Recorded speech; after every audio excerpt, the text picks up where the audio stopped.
Welcome to Death and Aliens, an in-depth look at horror and sci-fi TV from two friends who vaguely know what they're doing. I'm MK, And I'm Courtney. and unfortunately, as previously announced, we do not have a third guest, mostly because I didn't bother to ask him to show up. You know, There were a lot of underlying reasons. right. Um, But yesterday he told me if I stick around, he might get me a Christmas present next year, as if he genuinely doesn't think that Dan and I are gonna last that long. So like I'm also a little bit mad at him. That's totally fair. I wouldn't have invited him either. And if I had, I would have uninvited him. So it's totally fine. Totally fine. So um how are you, Miss Courtney? Well, it is a Monday and I'm not at work, so I'm doing great. Love that for me and for you. Um, Yes. I'm good. As I announced last week, that came out yesterday. Um, we had our first table read for Unseen Artists for a play called Turn That Thing Around by And a also I non-fiction. apologize because I said that I was gonna get the podcast out on time specifically so that you guys would And know you about did. that, and I for sure did not. It is absolutely okay. I saw that, but it's fine. But yeah, so it's a non-binary playwright and who's getting their master's degree in Ohio, and we were able to get a full New York cast to get together. We rented out a space, did a whole rehearsal and performance and recording in one day, and we had like a talk back at the end with the in studio guests and actors and our Zoom guests, and it was just like the best start to like Unseen Artists really producing stuff. Like I I was love that. like Noel directed it. I was stage manager and um technical person. I was on the computer with people. Um but yeah, and then we met a guy who wants to give us a submission of his work yesterday, and so we're just like I we're love doing it. it. We're You're doing it. doing it. So I'm in a good place right now. And then we went out and Good. celebrated and had like dinner and drinks, and it was just me and Noelle and Joe. It was just so nice to like something worked. It's good. Nice. How are you? I had some good theater this weekend also, kind of. There's this play. It's coming to Broadway soon. I don't know any other details other than it's no longer being leased to theater companies because it's coming to Broadway soon enough that we almost weren't even able to do it this time. It's called People, Places, and Things. Okay. It is like a 3 hour play. Ugh.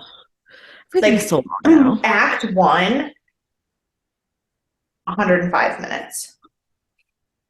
And then there's still a full 50-minute act two. Do they know that these are not operas? But here's the thing. It is about drug addiction and recovery. And Oh, so it's also 3 hours of fucking heavy. yeah. Yeah. I So that's what mean, so that's what we had at the theater. And one of my kiddos' moms was in it. And so she was really glad that I was there so that I was able to understand why the kids couldn't come so that if they were annoying with the fact that she wouldn't let them come see the play, I could back her up on the fact that they could not come see the play. yeah. Um, but then there was a talk back after. And this is my PSA because I couldn't say this to all of the people in the theater yesterday because it would have come off rude. If you are working or are attending an event like that and you are doing a talk back and you are talking to actors and the topic is something that heavy, for the love of God, don't have your talk back question be to ask the main character if they themselves are in recovery. Yeah. Yep, that is a very solid Because we had 4 performances, no, five, Thursday, Friday, 2 on Saturday, Sunday, 5 performances. All 5 had a talk back, and at least 3 of those 5, someone asked that question. great. And That is yeah. to her credit, um, Alex openly talked about her recovery journey, and but she should not have had to. Right.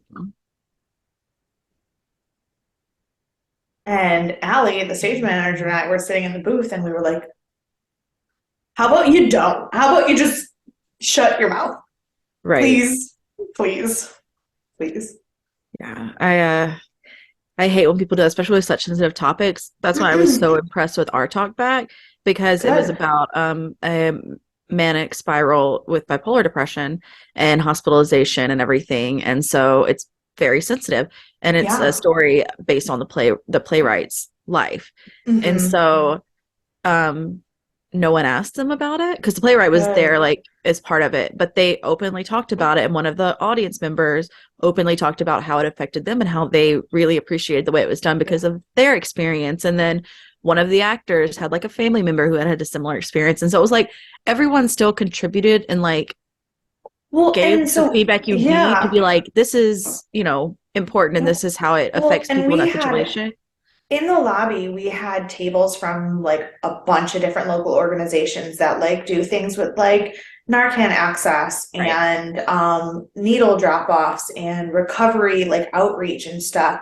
And one of the people in the audience who came to see the show multiple times was an addict who, her story made me cry, and she shared it and she was super open about it. But she, in the blizzard we had 2 weeks ago, fell and was forced into the hospital, and that's the only reason she's clean. Wow. And then came to the show and like experienced that like 2 weeks later. That is insane. Yeah. And So, like and and she like was those voices are so powerful, so but you can't ask people for those voices. exactly. And I honestly wasn't even going to talk about the play because, Yeah. like, I don't know, I just went to work and it was a long shift. But like, but then, Right. but then listening to your story about your show and the talk back, and I was like, oh no, like mine was a very similar situation and experience and everything. And so, like, I love that there are artists out there that are like, and I love because the show is coming to Broadway, way more people are going to be able to see it and like, Yeah. but like, I couldn't find a date. I just tried to look. Couldn't find a oh, did date. you? Yeah. And like that's weird. Like I know it because I know the weird production back end Yeah. copyright part of it, not because I know Right. anything about anything else. No, but Um, sometimes you need like you have to have like a 2 to 3 year break before you can come to Broadway. So mhm. like it could be any time from like end of the year to like Well, three to and five like years from so now. what happened was we actually so the local company that did it, my friend Lorraine is the artistic producer of that company, and Lorraine they had put it up last May, like May 2022, and they were had the rights to be the last performance before it went to Broadway. Yeah. And then they canceled like half of their run because of COVID in the cast. And a local man who has a foundation to help like youths get out of drugs and everything paid entirely for them to remount it for a weekend so that more in downtown so that more people could see it. Wow. So then we had to do the runaround to call The rights holder. Yep. the rights holders and be like, I know it's going to Broadway, I know we don't have it, but like here's the situation and here's how it's being paid for and here's why it's doing it. And like so there was a lot of back end stuff, and that's how I know it's within the next year and a half that it should be. I Okay. think I Yeah. think it'll be opening in the 2023-2024 season. Excellent. Yeah. So, but I know nothing about it other than that. So if I'm correct, here's your first hint. Thank you. I'm very excited if you're correct. Yeah. Yeah, so but the other thing that happened this weekend, and this was the real story I was going to share, was that Friday it was Dan's sister's birthday. So they were having family dinner for her birthday. Lovely. I knew that. I had told my mom super early in the week, I will definitely be home on Friday because Dan has plans with his sister. Then Friday morning. Also, Friday was Friday the 13th, and it was the fucking Twilight Zone at school. I'm telling you, I don't know what was happening. But last Friday was a full moon, and this Friday was Friday the 13th. It's been the hardest year of teaching ever. Anyway, mom texted me halfway through the day. She's like, oh, I forgot to tell you, we won't be home tonight because we've got planned Nick and Jen and like the Canisius crew. I was like, mom and dad have plans. Dan has plans. And I don't have any money to go out. perfect. I'm gonna go home. I'm gonna put on comfy clothes. I'm gonna open a bottle of wine. I'm gonna lay on the couch and watch what I want to watch on TV. No one's gonna stop me for the whole night. But I don't know if you know, I fell 2 weeks ago, right? And fucked up my back. And on Friday, I was in so much pain that I could not sit on the couch and watch TV all night.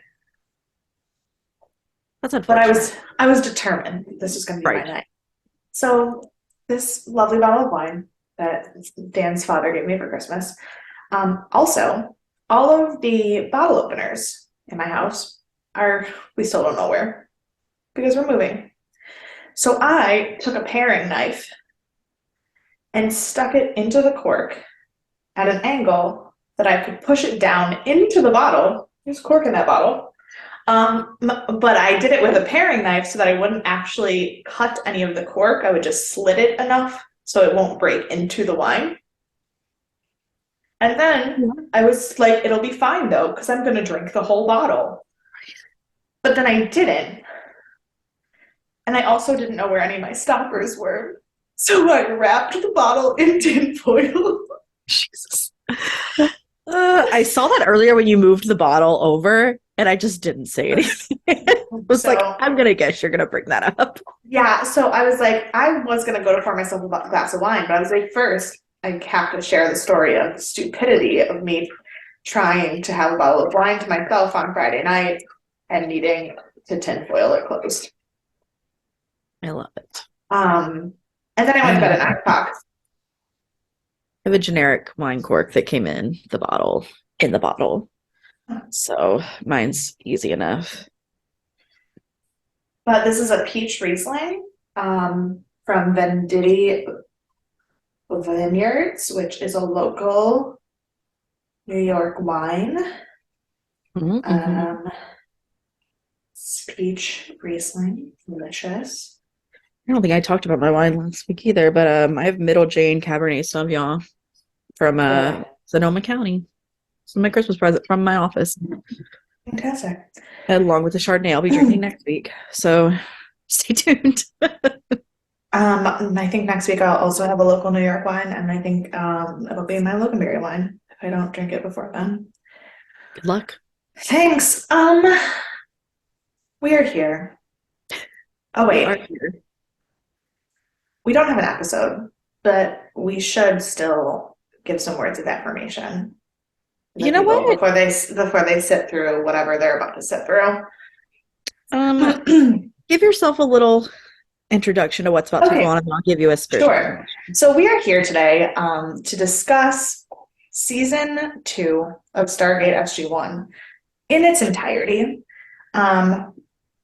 Because if you are anything like me and Courtney, and you were preparing for the end of season 2, and you looked anything up on the internet about season 2, you might have had a moment where you said, holy shit, that episode was in season 2, because I did. And season 2 was 22 episodes long, which means we started it sometime in like September, maybe August. I could not begin to tell you how long 22 weeks ago was. It feels longer ago than that, right? Maybe. Maybe. I really could not tell you. 1, 2, 3, 4, 5, 6, 7, 8, 9, 10, 11, 12, 13, 14, 15, 16, 17, 18, 19, 20, 21, 22. Middle of August, yeah. A whole lifetime ago. A whole lifetime ago. We recorded the first episode of season 2 before I went to the MGK concert. That's how long ago it was. That also feels like it was like a month ago. So I don't know how my time goes. Time. What is time? Yeah. You know what I can tell you? Good. An affirmation to kick off this lovely, hopefully, episode we're about to have. Remind yourself of what you've been able to overcome All the times you felt like you weren't going to make it through, you proved yourself wrong. You're more powerful than you think. Ash Alice. I love that. Me too. Mhm. It's called So Warrior. perfect. Perfect. So Stargate SG-1 season 2. First, as just kind of an overall, I looked at the ratings of the season as a whole, and both Metacritic and Rotten Tomatoes do not have critic ratings for the season. Apparently, they just kind of like stopped. All right. Or also, it's from the early, like late 90s, so the internet didn't exist. Also that's a possibility. Possibility. But it does have a 94% audience rating on Rotten Tomatoes.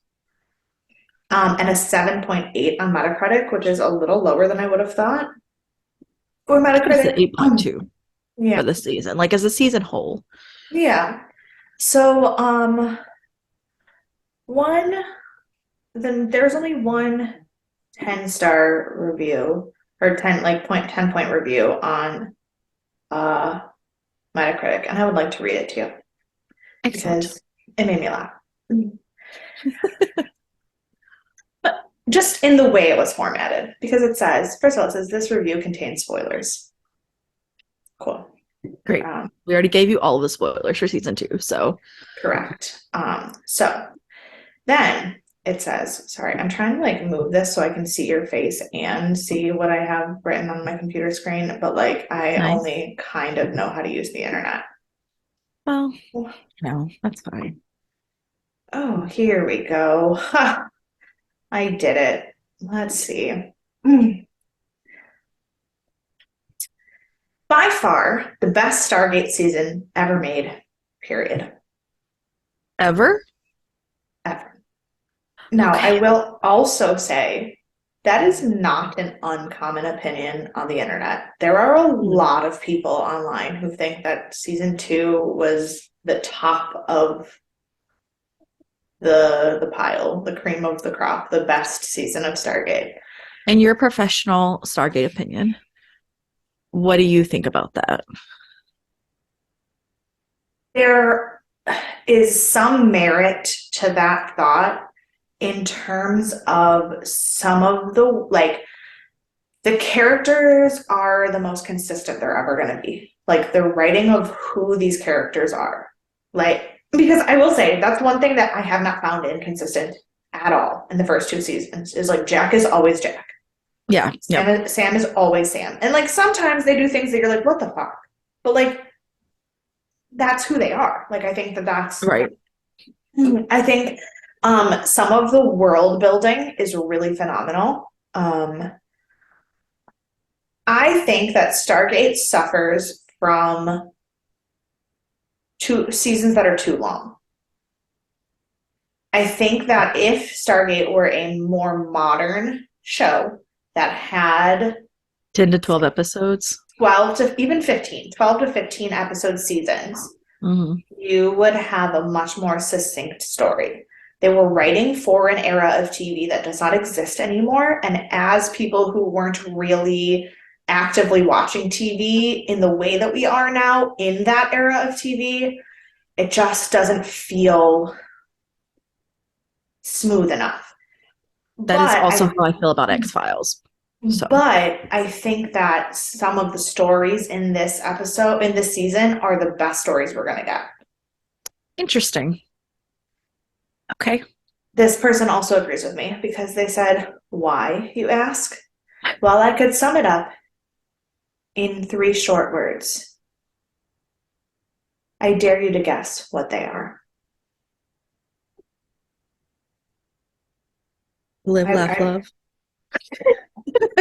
what? No, they're not. They're not live, laugh, love. I don't know. The fifth race.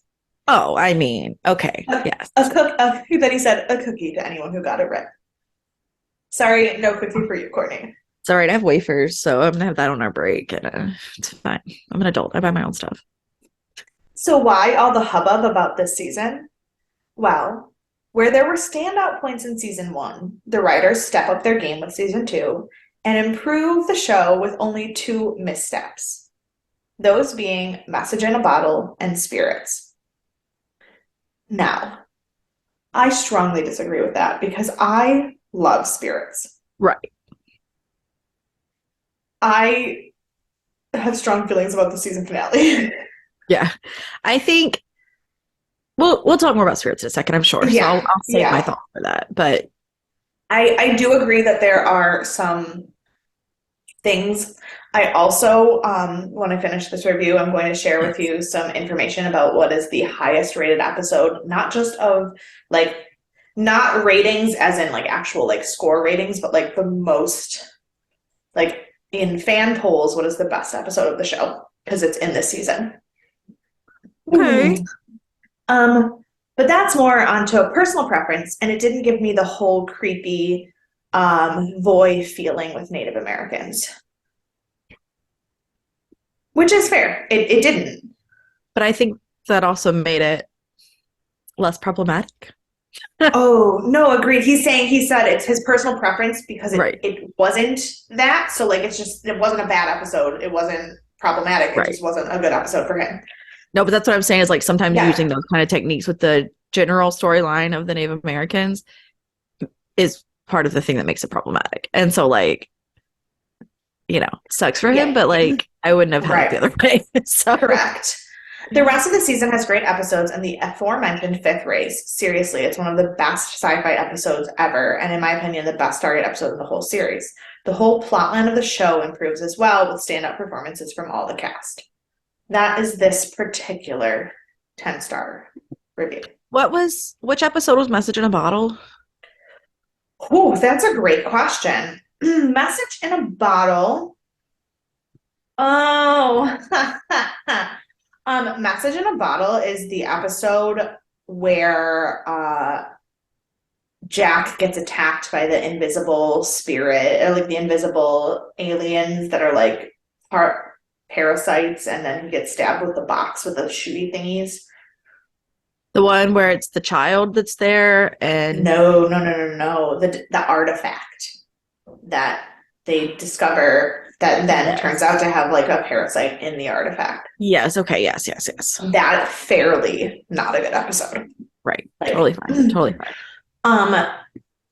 This other lovely review. This is from a blog called Fire Water Site. That is self-identified as a middle-aged pop culture fan. What did he say? He said, a firewater is a middle-aged pop culture fan whose life is sustained by his word counts. I don't know what that means.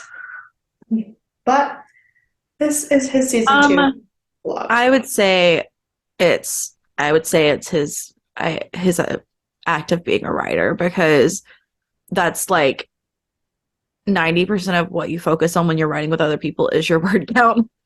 Fair. And like, especially if he's going to take it to multiple platforms, then it's like, Instagram has limitations, Twitter has limitations.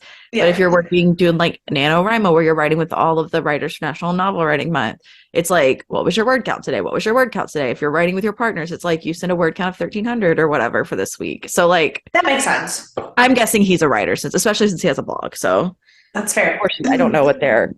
Well, I would say he, because he says his. So I didn't even hear that. Like he said, by his word count. So I'm going to use he, his pronouns, because that is what self-identified. Yes, he's self-identified. Yes.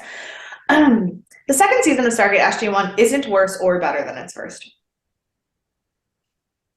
That's debatable, but fine.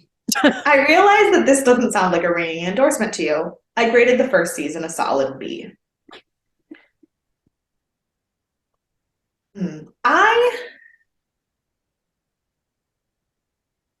I'm not going to read every single thing that he puts in this blog, because some of it he's just like talking about himself, and I don't feel like that is necessary for us to dissect because I know nothing about this person. Fair. But one thing I've learned about myself is that I may be an easy grader. I seem to be reluctant to give a poor score to most of the things I watch in my never-ending pursuit of entertainment. I think that this may make me an ineffective critic, but I don't think that necessarily makes me a bad reviewer. I feel I that. think I that feel I was gonna say, that. I think that is a great, like, let's come right out here and say it. I grade things pretty easily because I think that's the same thing for us in this Yeah, podcast. We will find something to love about anything. Like, yeah, hell, exactly. I still am mad that I can't rewatch Hemlock Grove, even though it is the most trash TV show I've ever watched in my entire life. Right. Soon So, enough, you can. And there were plenty of people that genuinely loved the show. yeah. Like, So with that being said, I think that a B coming from someone who looks at things the way we do is probably where pretty we would fair. be at too. Yeah. Yeah. I don't, it's hard because I have so much more, Idea of where we go. yes, I have so much more to use in my grading system than you do. Yeah. But I also will have to say, personally, I like Stargate Atlantis, the spinoff, better. Hmm. And part of that's just because I watched it first and what age I watched it at, but also because it didn't exist until 2006. So it had 9 years of, or 2004, something around that. But it had like at least 5 years of Stargate to build off of. And so it didn't have to have introductory stuff. Right. Plus, it had 2000s technology, not 90s technology. And Jason Momoa. And Jason Momoa, which is a selling point on a lot of things. That is very true. I obviously haven't seen it, but I am interested to see how it goes. So mine is a very basic knowledge of an Right. idea of grading. For sure. Yeah. He said, talking about a series, movie, book, or video game from a perspective that at least begins from a place of optimism seems more true to my character. I genuinely want to like everything I spend my time watching, reading, or playing, so or why else waste my time? Fair. Which, I mean, that's kind of the point of this podcast. Mm-hmm, mm-hmm. And then he goes to continue to talk about how he feels about grading things and other things he's reviewed and who he is as a person, which are all very lovely. And I will link this blog in the episode description, but I'm not going to read it. Totally fair. Totally fair. The truth is that I've liked the first 2 seasons of the series. Good. Me too. Yep. Season two kicks off with the resolution to the first season's cliffhanger finale. Apophis and Quirrell arrive at Earth, and the attempt to destroy it, they fail. He said that's a rather glib summation of what was a pretty good episode, although I think it was an accurate statement. Yes. I think that's true too. As we move into the season, we are introduced to the Tok'ra, who in the fictional Stargate universe are the good Goa'ulds. They're the rebel alliance to the evil Goa'uld Empire. It explains what the Goa'uld are, which are the Tok'ra and the Goa'uld are. We've talked about that. Eventually, Captain Carter's own father, who's dying of cancer, becomes a Tok'ra host. Forgot that was this season. Yeah, right? Then they talk about Star Trek actors being on the show.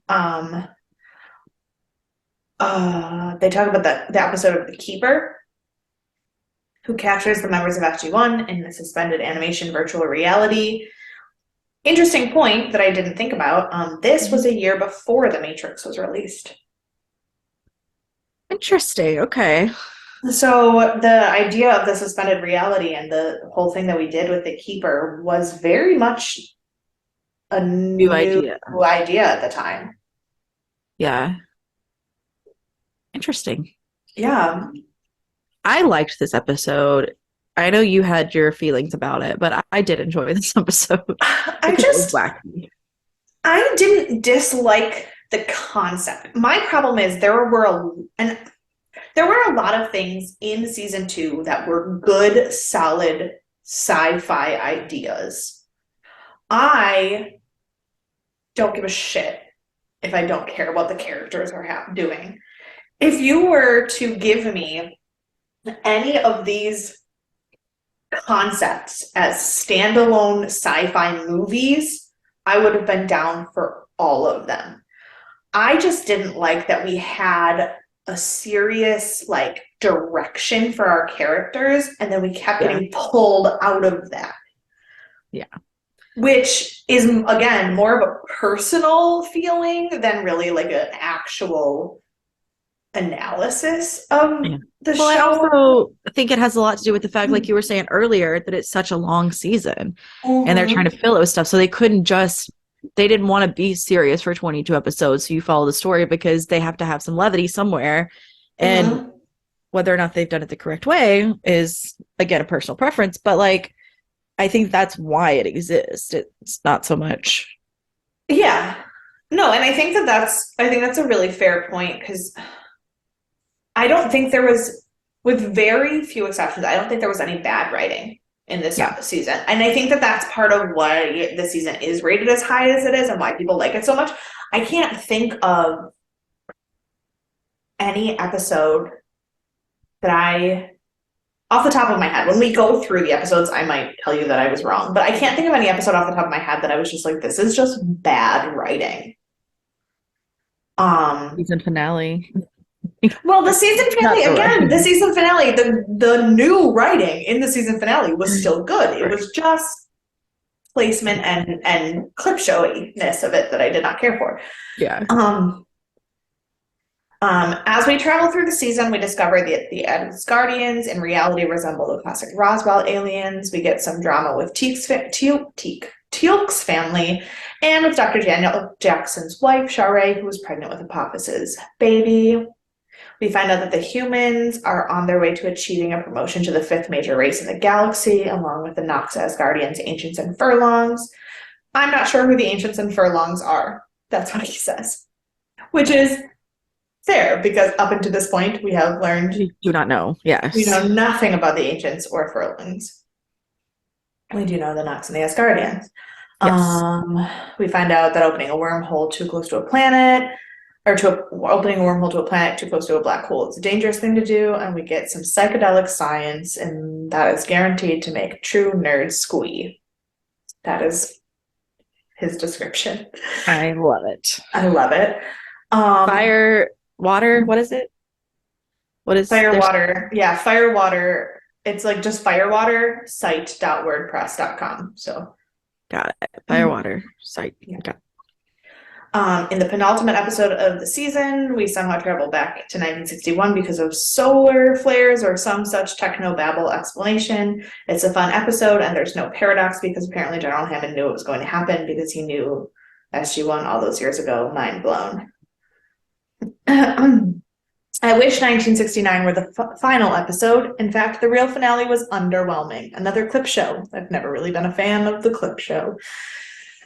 Same, my friend, same. I'm glossing over much of the season in the review. We get to know more about the members of SG-1, but they're no longer strangers to us. I found myself growing more accustomed to hearing words like Naquadah and Kelno Reem while meeting new people like the Tok'ra, the Invisible Ritu, the Unas. I forgot to talk about the sarcophagus usage as a metaphor for drug addiction. Dr. Jackson becomes a sarcophagus junkie in one slightly subpar episode. Also, the second Stargate, the one which was in Antarctica last season, has been secretly moved to Nevada and then to Utah. The Goa'uld Sokar may have been the basis for Satan and Christian religious beliefs. Do with that what you will. Do what thou wilt with that secular statement. So now the devil himself is one of our big bads. He talks about how a lot of the episodes remind him a lot of Star Trek and how there is a lot of actual science in the science fiction. Oh no, he says there's some talk of science on the series, but it's nowhere close to hard science fiction. It's more science fantasy where advanced alien technology smells a lot like magic, but that's okay because it's what it has always been doing. While there is some genuine drama and suspense on the show, this is a generally more lighthearted television fare, sometimes as airy and seemingly insubstantial as popcorn, while being similarly satisfying. Many of the plots will seem familiar to you if you're already a science fiction fan. The real pleasure to be found in the series is the relationships between the members of our found family. Yes, that is Yeah. the best. It's talking about Jack, Sam, Daniel, Teal'c, Hammond, and Dr. Frasier being like our family. Um, yeah, so I think that um, and then he talks about other sci-fi shows that you could compare it to. Um, oh, the concept of galactic travel using the Stargates is a mind-expanding one, suggesting many plot threads that haven't yet been explored because we do actually get to leave the universe in this Mm-hmm. series. But he says, I like the series so far. I didn't think I would, and that's the best reason I can to give you for recommending you, that you watch it too. All right. So I just did a little bit of a research on this person because I am interested in what else Yeah. they've had to say. Yeah. They are indeed a writer. They have a lot of these type of lists I on their assumed WordPress so, page. based on how the blog was formatted. I assumed that it was like a thing that they do all the time. Like they just posted yesterday. So like still very Fantastic. up to date. They do a lot of review on Buffy the Vampire is what they're working on right now, it looks like. And they do Fantastic. they're in season 1, which is fun because I haven't watched it yet, so maybe I'll go read it.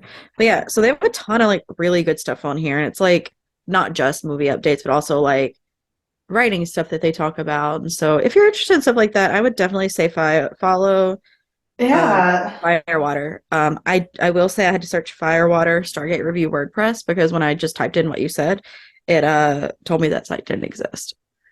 So Okay. you may have to like search it, but it's the Like, first thing that comes up when you like search I, that. yes, and like I said, I will put their Oh, that's right. You said you put the link in. I'll put it in the episode description. I'm gonna make a note to myself right now that I'm gonna put it in the episode description so I don't forget to do that. Um, but yeah, so it's just somebody who kind of does what we do all the time, but like in word form instead of talking form and more broadly. And so I'm down for that. Um, but Firewater.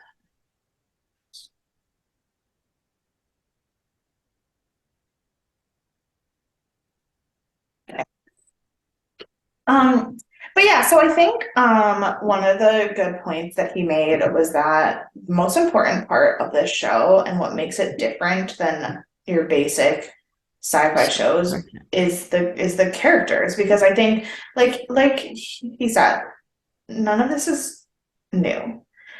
And I don't know that in 1998 none of this was new because But Star Trek had been around for ages, so like a right, like lot because of I don't, that's true, like but like I don't know. In 1998, 1999, I was 6. I don't know what was right. on TV. But so one thing that I wanted to address before we start just kind of before we just kind of go through the whole season and then talk about what happened and what we think is going to happen. A question came up over and over and over again in our discussion of the season. And it's something that comes up all the time when we're watching the shows is what did they know about how much time they had to tell the story?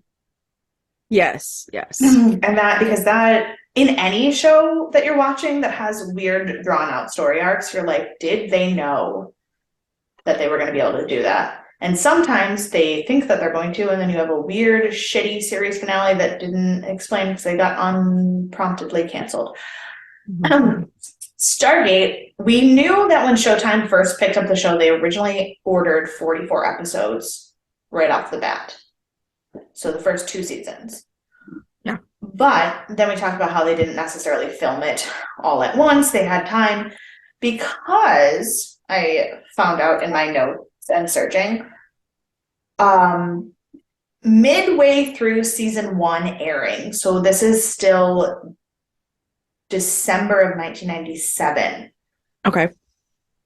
So before season 2 even aired or was probably even written, Mm-hmm. they ordered another 44 episodes. So another 2 seasons after Yes. season 2, so they knew they were After going to season 3 2. and 4. Yes. Yes. So they knew at this moment that they were already going to have at minimum 4 full seasons. Got Which I guess in a way kind of gives you more, like, I think that forgives some of the weird one-offs a little bit more, Yeah, because if they're thinking I got to tell the story in 3 seasons, those singular episodes kind of suck. But if they're like, I already know that I've got a full other second 44 episodes, like I'm all the way set at this point already with 88 full episodes to tell a story, I can do what I want. right. Right. And so I think that is an important note that we didn't have when looking at some of these episodes. I agree. Because like I loved Spirits. A lot of people did not love Spirits. But knowing that they had 2 seasons of wiggle room, I'm all for Spirits. Like, you know And what I like mean? the thing is, I didn't hate Spirits. It wasn't like I didn't watch it and say, "Oh my God, I have to watch every show in this episode, like every show in this season now." But I was like, that's fine. I'll never watch it again, probably. But I didn't hate it while I Right. watched it. So, Right. to be fair though, This I don't think there was any episode so far that I watched and was like, I hate this more than anything. I think so too. And I think it was particularly in season 2. Yes, there were more in season 1 that I was more like finicky about for sure. Yeah. And I think that that's Season why 2 season 2 has that reputation, because you have the build up from season 1, they fix some of the smoothness of it. And then, and this is coming from I have not watched the rest of the series in a very long time. So like, I'm not saying this out of like I know what's going to happen. I'm just saying this out of I know what happens in general in shows that last a really long time. People get tired. And I don't necessarily mean the writers necessarily, but the writers, the actors, the audience, people get tired, people get complacent. And so when you have a show that lasts 10 seasons, almost never do you have episodes from season 10 competing with episodes from 1, 2, 3 for the best episodes of the show. That's just not what happens. Yeah. There are exceptions. And I mean, I think about things like Doctor Who lasted 60 years, but not a single person from the first season of the show is still working on the show. And even 8 years in, it wasn't the same. Everyone from bottom to top changed. It evolved over time. It wasn't the same show anymore. And like, not in a bad way, like it's still, inherently the same show, but it's very different every season. Right. Every new Doctor is a very different person. Like, and you think about things like Star Trek. Sure, Star Trek as a concept, Star Trek as a franchise, still around. Nobody who's working on Star Trek Discovery, who is running this show, are you kidding? Half of them were infants when the first episode of Next Generation, or of the original series, premiered. You're not talking about the same creative team. You're talking about people who were inspired by that creative team and then kept going. Whereas Stargate was 10 continuous years. Brad Ray and Jonathan Glassner were involved from beginning to end. Yep. And I think that's phenomenal. But that gives more room for people to get lazy and complacent. Yeah. And I think it's, again, very different from now, because I think I'm anticipating that the next big thing is going to be a lot of people switching to anthology series, because they don't want to get tired of the same content, especially because it's like, here's your show, binge watch your 10 episodes, next 6 months we'll give you another season. And it's like, but then people are like, I'm not going to watch the 3rd season because it's the same. But you see American Horror Story and you see what White Lotus is starting to do. And like, well, even movies are doing that. I said, I was telling you guys last week on the podcast, I watched Glass Onion.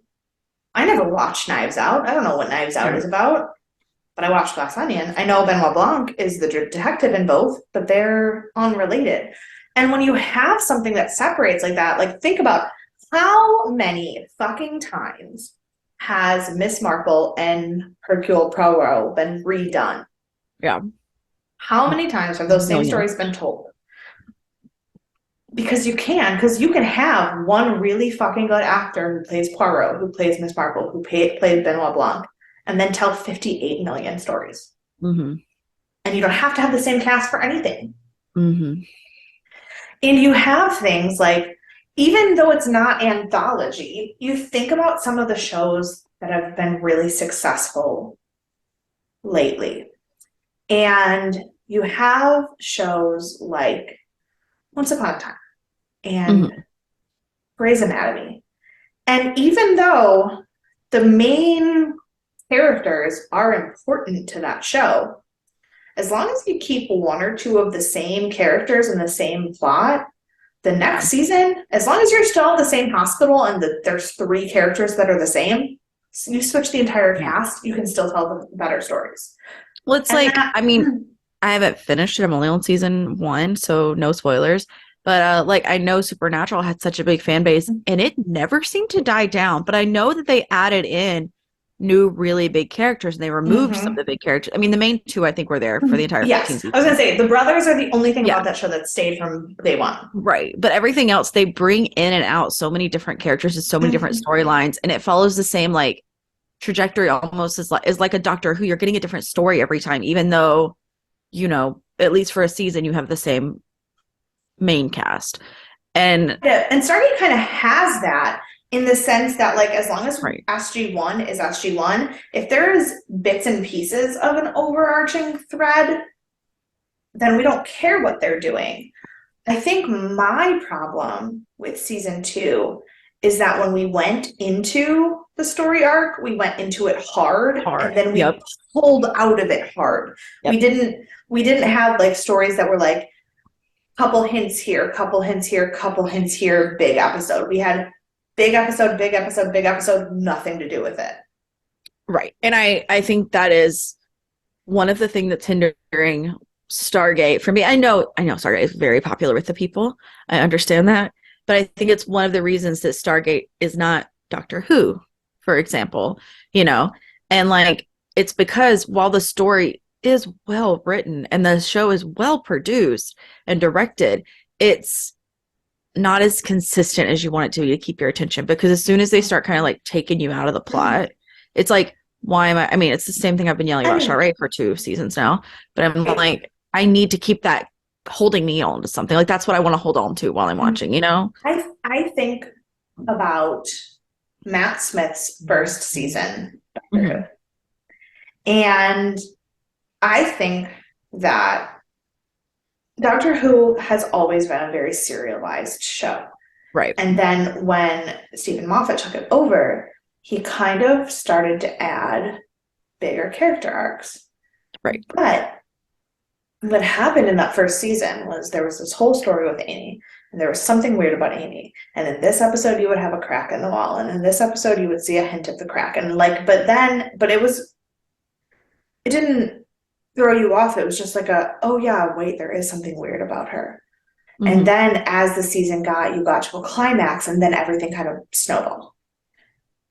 But then people reacted so well to it that the reason less people like seasons 6 and 7 is because they dug so hard into we have a story arc side and the relationship with Amy and Rory. Forgot his name for a second. The love of my life. Because like we got a similar relationship feel with Rose, but she also never quite let go the same. Like I have other problems because I'm one of the people who's in the camp of the doctor should be asexual, and like, but then I also love like Rose and the Doctor. Like it's a very confusing place to live in my brain. But I think what I was saying is that like we took the sprinkling of a story arc, and then we were like, cool, and we like ham-fisted it. Right. And then it stopped being successful. Stargate's problem is that it doesn't know if it's When a to arc show or a story of the week show. right. Because of the time it's set in. I mean, it was around the same time. I guess it was, 3 or 4 years after X-Files started, but it was the same time still. And Yeah. X-Files was more a story of the week show. And while it had an arc, its whole thing was story of the week and like monster of the week, etc. But like, so I very much understand why they had an issue figuring out where they were going to fit in at this time. Right. Well, so the 1998-1999 US network television schedule, like this is what was on TV at this time. I just would like to look at it by network, please. uh Trying to find shows that are not like I'm looking through only shows that are like scripted shows. Right, right. So ABC's shows for that season: Boy Meets World, Dharma and Greg, The Drew Carey Show, Home Improvement. Those are all sitcoms. Real sitcom heavy year. Yep. Real sitcom heavy year, because then we also have Spin City, Two Guys, a Girl in a Pizza Place, Strange World, The Secret Lives of Men, The Norm Show. Like it's a sitcom heavy world at this time. And ABC has always kind of been a sitcom heavy The Norm channel. show, like Norm from Cheers. I think. I did not know Yeah, that no, existed. I lied. It's starring Norm Norm Macdonald. Macdonald. Yes. Okay. I wasn't sure. I was like, is it Cheers or is it Norm Macdonald? But so in terms of drama, things that were drama that were made in this season, because I guess sci-fi really should be compared more to drama than to sitcoms, because it's a different. Definitely. Yeah, for sure. So in the 1998-1999 series, we have NYPD Blue, which, to be fair, is one of my favorite shows of all time. I'm gonna watch it one day. The Practice. Wait, which one's The Practice? It's a legal drama. Who's starring in that? Okay. I was thinking of the Grey's Anatomy spinoff. What's that one Oh called? no, Private Practice. Private No, Practice. But then I was like, wait, this is way earlier. yes, The Practice is a legal drama. I'm trying to think. It's set in Boston. Who is in this show? Who's the Dylan McDermott, Steve Harris, Kelly Williams, like that group of people, yes. yes. And what is this? No, I don't think. I'm looking at the ABC. I think that might be the only two things on ABC that were drama Probably. at the time. Yeah. We weren't drama heavy at the time. Literally, those are the only two things on all of ABC that are drama. Whew. Then we go to CBS. Diagnosis Murder, Chicago Hope, Jag, Touched by an Angel. Oh. Love that show. I know, I forgot about that in the same time. But like Martial Law, no, that's comedy still. But yeah, that's The Magnificent Seven, which is a Western.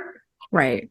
So we're in a weird time, but then on CBS, we've got The Nanny. That's the year The King of Queens premiered. We've got Cosby, Everybody Loves Raymond, Kids Say the Darndest Things. So like, and then Fox, Ally McBeal.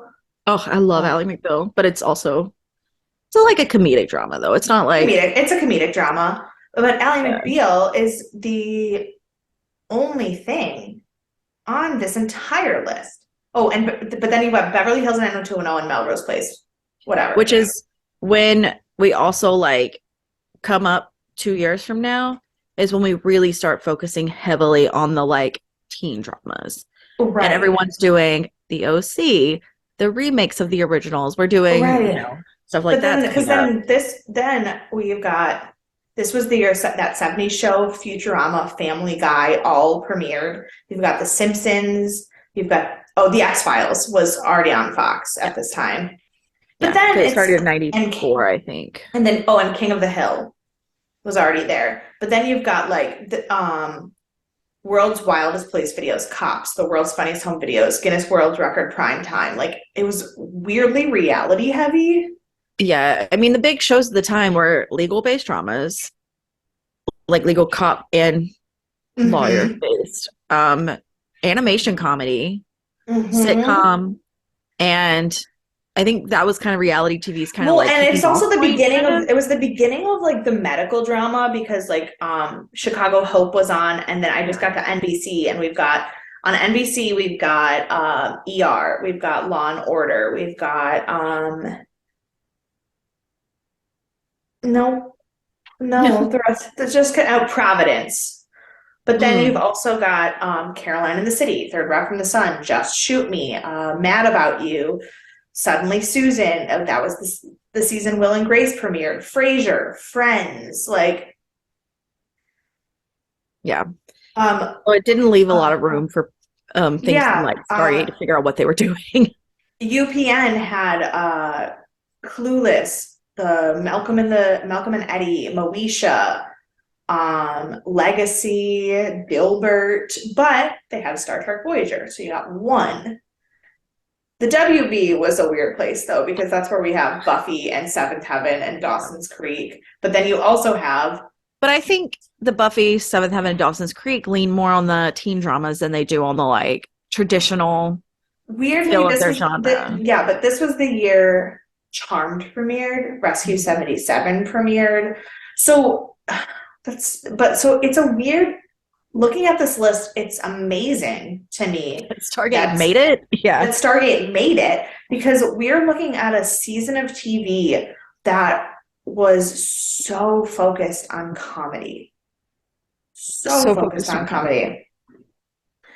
comedy. Yep. Um, and that is just the top 10 shows for the season. Sorry, this also has highlighted the top 10 shows for the season. 60 Minutes, Mhm. CBS Sunday Movie. That doesn't even fucking count. Uh, Monday Night Football, Home Improvement,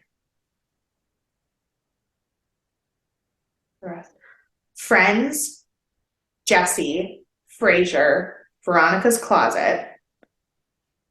The only two shows that made the top 10 that were not comedies or news were Touched by an Angel and ER. Yeah. And somehow, despite the fact that I am obsessed with both Touched by an Angel, ER, and Stargate, I don't feel like that's the normal TV viewer. The people Yeah, tuning I into agree. Touched by an Angel live every night are not the people searching out Stargate. No. Yes. Correct.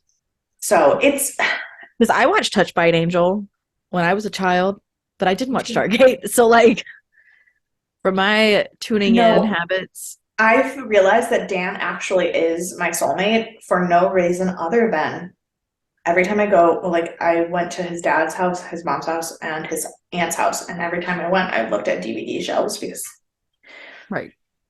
never in my life, never in my life did I think that I would meet someone else that would have Warehouse 13, MacGyver, and Touched by an Angel on the same DVD shelf.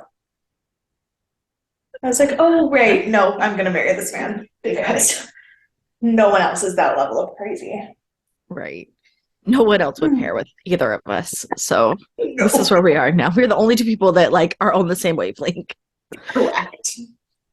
The show did win an award this year. Good for It won a it. Saturn Award, Is that a which to be sci-fi word? fair, I was gonna say, let me look up what Saturn Awards are because I'm only a. It is, oh yes, it is the Academy of Science Fiction, Fantasy, and Horror Films.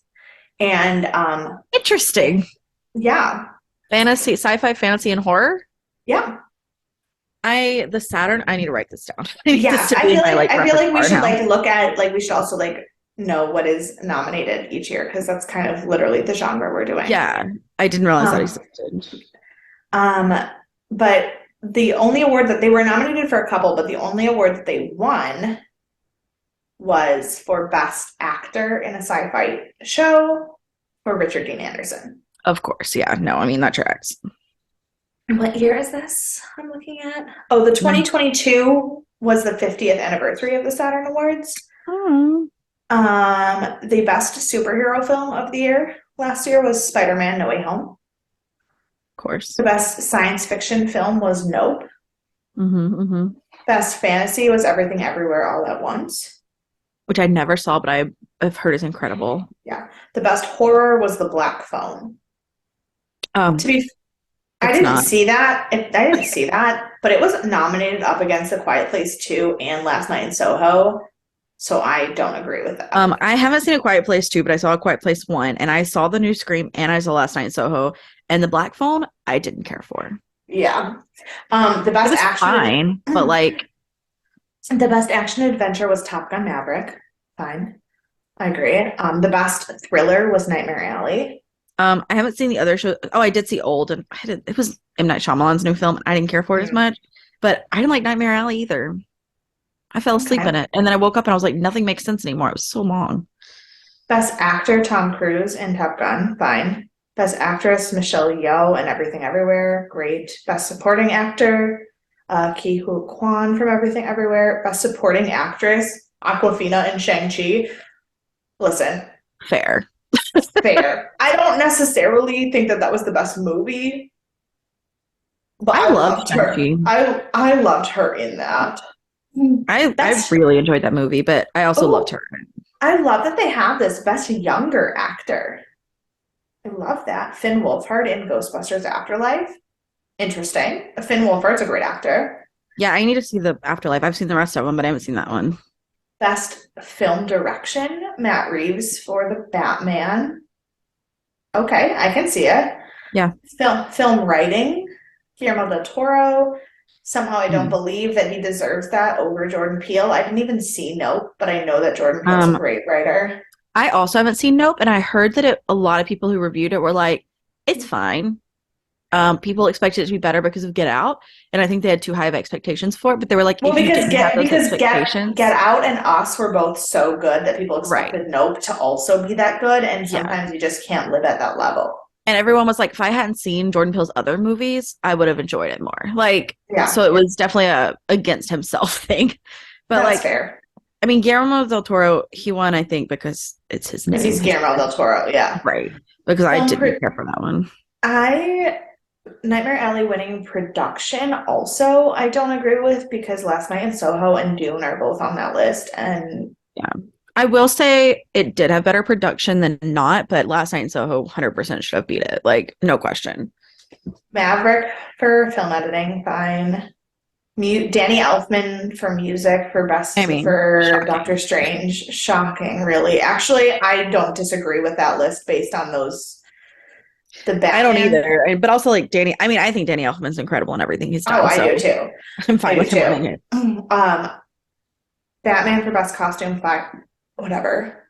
Dune for best makeup, again, fine, whatever. Special effects for Godzilla vs. Kong, great. International film, I don't know anything about any of those films, so I'm not going to bother. I don't watch independent films.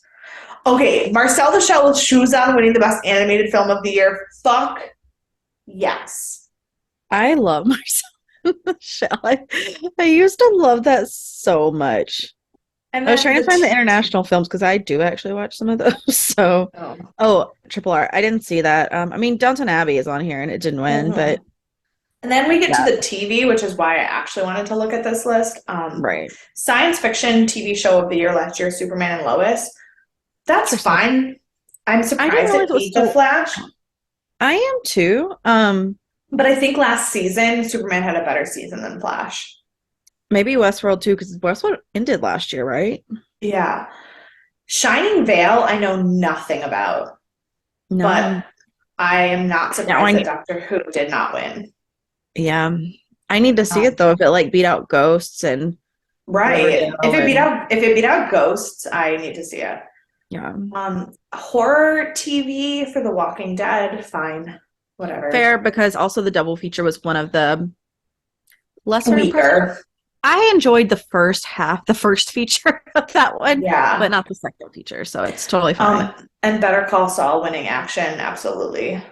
I forget that it still exists. Like, right, it's still happening. I stopped that show at like season 3 or 4, but I will say Yellow Jackets should have won that. I haven't seen the most recent Better Call Saul one, but Yellow Jackets is one of the best new shows I've seen.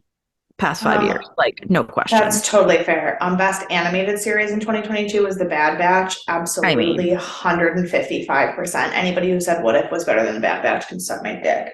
well, I didn't watch Bad Batch, and I did like What If, but like, But no, Bad I Batch didn't see is Bad Batch, so I have no like so argument. good. Um, I'm surprised. I mean, Strange New Worlds was great. I am surprised that it beat Mandalorian for best sci-fi series. I'm not, because Mandalorian has been out a few years now, and I know Strange New Worlds is New, Star yeah. Trek's having a new like Resurgence, yeah. resurgence. Yeah, so I'm not as surprised about that.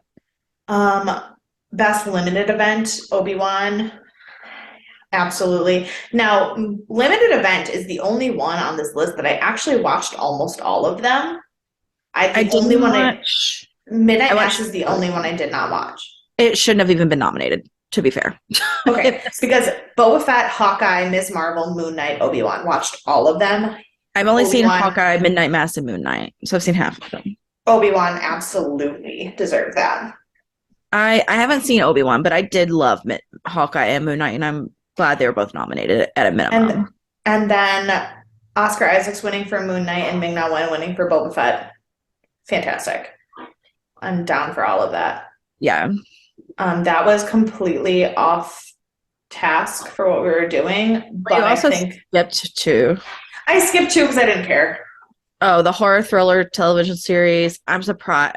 I'm not surprised Stranger Things won because it's Stranger Things, but I'm not surprised it won because the season of Stranger Things that was on last year garnered with season so much 4. attention. It Yeah. was so much attention. But Creep Show, Servant, and Squid Game are incredible. And I haven't seen Stranger Things. Let me start there.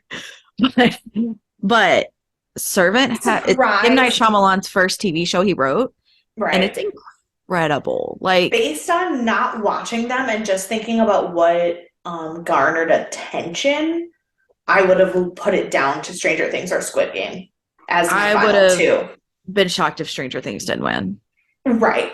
Like, and then for Um, the best action adventure, The Boys won, and I've heard that I would really like it. I've heard nothing but amazing things about The Right. Boys. We had a song. So it was really funny because we had Dream a Little Dream of Me and Stranger Things Part 4 the Mhm. same time that we had Dream a Little Dream of Me and The Boys season 3 or whatever came out last year. I will say, based on first season, I thought Umbrella Academy would pull it out, but then I didn't get through the whole second season yet, so I haven't seen the third season. So I wonder if that's been kind of the reaction to it overall, and that's why it didn't I win.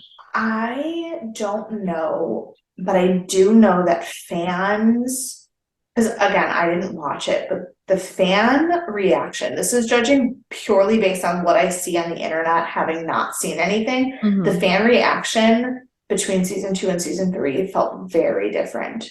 It was very It, different. And there was a so, lot, I mean, there was a lot of unnecessarily bad reviews for season 3 because we had Elliot Page transitioning in that season, which garnered obviously appreciation from the queer community, but from a more conservative viewpoint of people who had watched that show before, and not like your conservative viewpoint, but like, the older right. conservative viewpoint. It was Well, what really I faulty. heard, what I heard, and again, I don't watch it, I don't know anything, and I have nothing to say about Elliot Page as a human. What I heard was that the way they changed the character to accept Elliot's transition didn't make sense for the character, and it ruined a Mm, lot of the storytelling. that's fair because which is one of the things we talk about in Unseen Artists, you can change the gender, you can change the race and still keep the story, which is Yeah, what we're trying to show. And so, like, right. even though Sometimes. Elliot I mean, transitioned, I think sometimes you can change the gender and you can change the race and still tell the well, story. of course, And there's sometimes you equal can't. chance. And sometimes when you try too hard, you take away from the story. I did wonder if it was going to be trying too hard because they could have done it as a very like necessary but subtle transition because obviously Elliot Page is going to play a male role now, and that makes sense. Like, no concerns in that. And no one, and But no one would like, be, and I don't think anyone who would work on that type of show would then ask Elliot to continue to play a female role. right. And like, and I think based on the earlier character from season one and two, I don't think it's out of line to transition to a male character because it wasn't necessarily like women's problems. It was superhero black sheep of the family problems, which can be anyone. But But then I do it agree depends that on if you how you go too go about hard, it. exactly. Right. And so like that's why like when they announced it, I was like, oh, that's great. But then hearing what you're saying with reviews, like I could see that, like trying to make it too much. Well, and because I think that like there are some characters that it doesn't matter.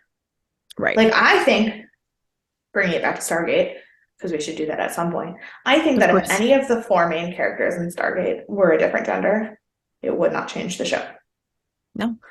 But if you were to suddenly take Sam's character and make Sam a guy without a good, well written transition from the only female member of the team to not, Yes. it would ruin the show for people. And I think that does make a difference for sure because you need the diversity of being not just for white men in a show.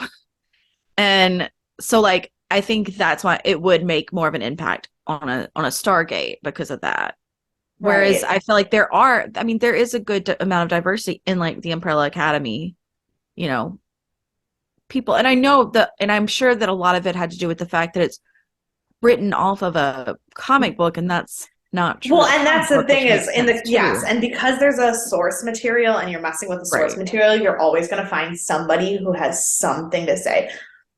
It's just like DC's Stargirl or the live action Teen Titans shows. Mm-hmm.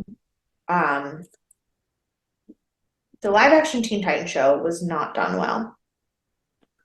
I've heard that. And one of the things that they did about the Teen Titans show that did not work for me was that they made Starfire African American.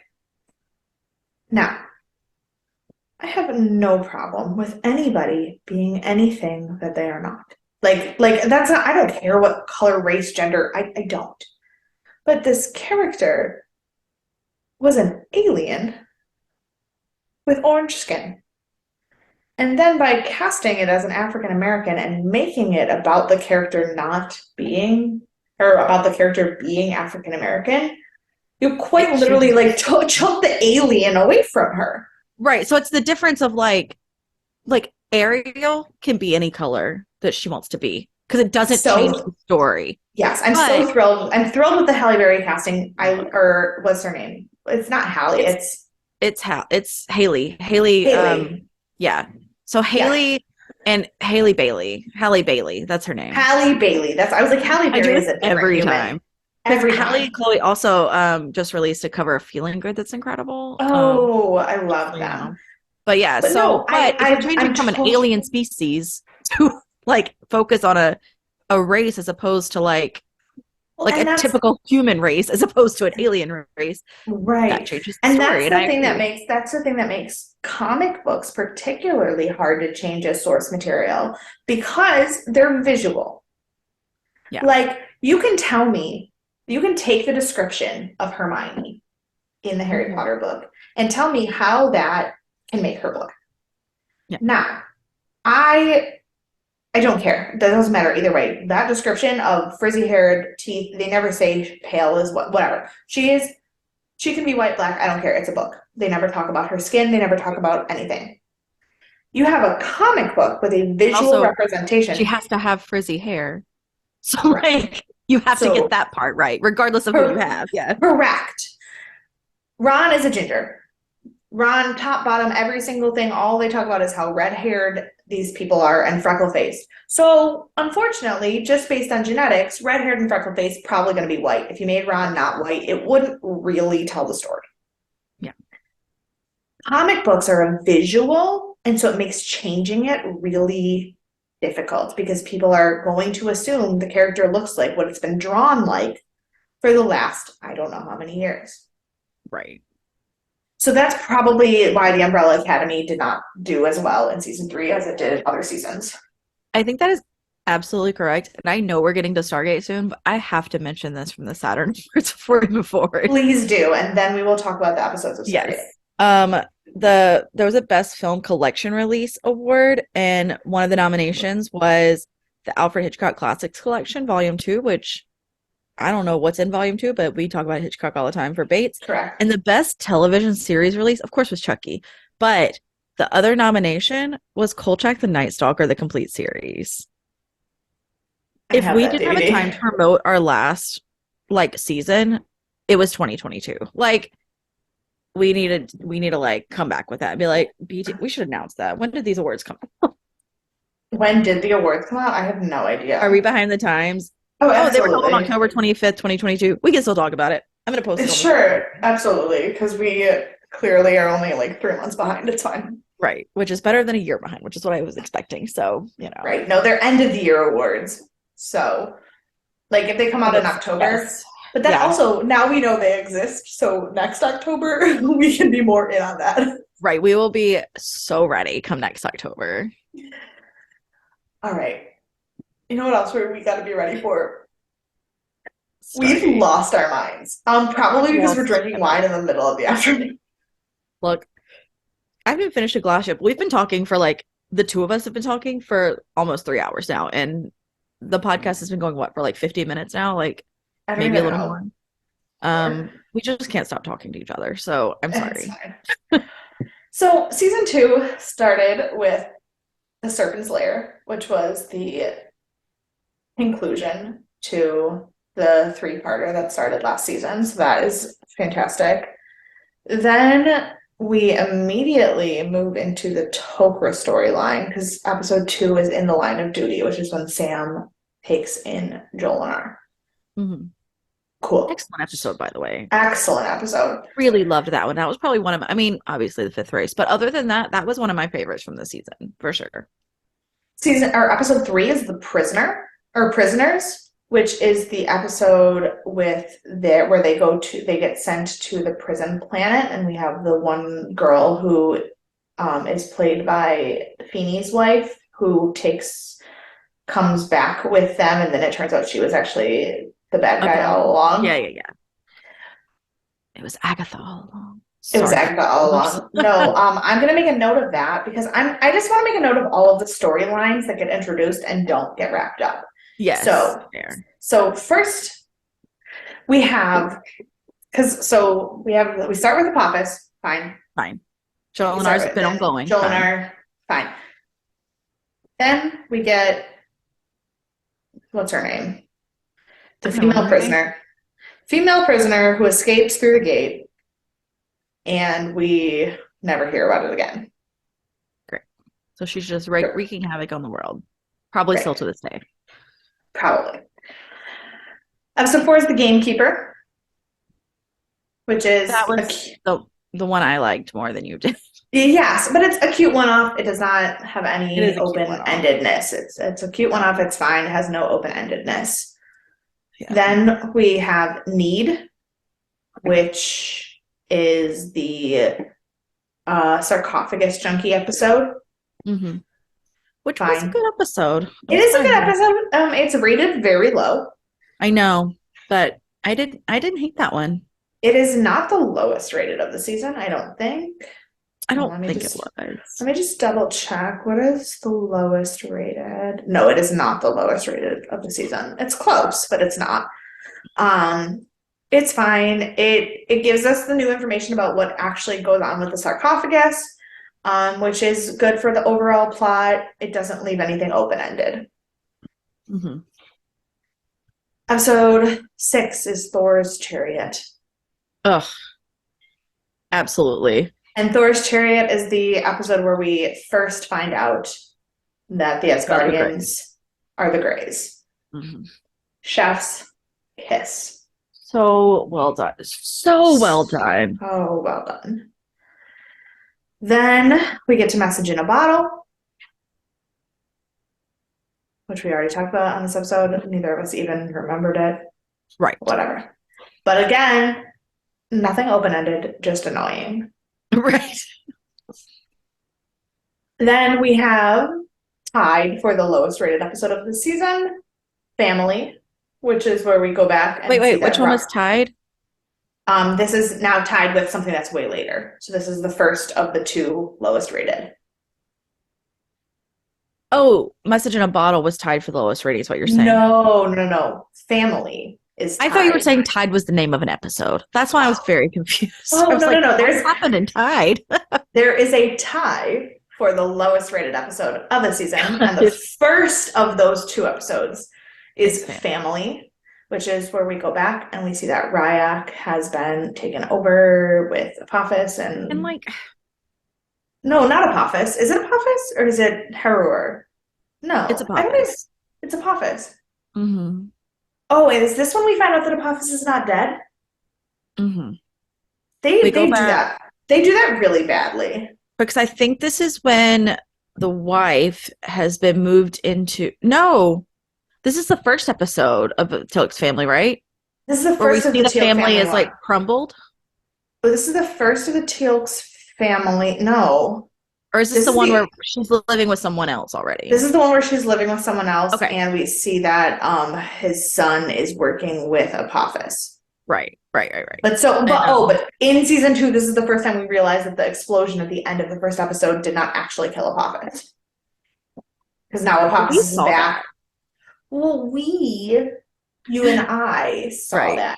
But Stargate SG-1 did not. Stargate SG-1 did not see that. Yes, but yeah, I agree. It was poorly done, but I didn't hate the. It maybe should have been lowest ranked, like based on the other episodes, but I don't think it should have been as low as it was. This is one that I will fight that should not have been as poorly rated as it was. Yeah. I don't necessarily think it was the most well-written episode. No, but it was for sure at least part of the overall story that we needed. Yeah, and it was a good continuance. There wasn't anything that contradicted what we knew about Tilk's family, and it gave us more insight into Tilk's life, which helped us build the character. That his wife was played by a different actress in this episode than she was last season. Of course. So, like, in the real world, there was a contradiction. Correct. But in the, like, story world, there was not a contradiction. Right. But yes. So I agree it was a necessary episode to have. Mm-hmm. Yeah. Then we move to episode 9, which is Secrets, which is where we meet Sam's dad. And that is a great episode for what then happens later in the season. So good. This is the episode that confused me because I thought they actually had a budget, and then it turns out they pretended to be in Washington, D.C., and we're not. Right. Yes. No, this was a really good episode. Mm-hmm. Then we move. Hold on, I'm just trying to make sure that I know what is the highest rated episode, because we talked about what's the lowest. I would be surprised if it wasn't the 5th race. Oh, it is. You're correct. Okay. So then we move to Bane, which is the bug episode where Teal'c lose the Andy episode. Yeah. Again, a really good one-off. Does not affect the story at all. I really liked that episode, though. I did too, and I actually didn't hate the placement. Yeah. Because sometimes I think you need a one-off so that you're not throwing the story too much.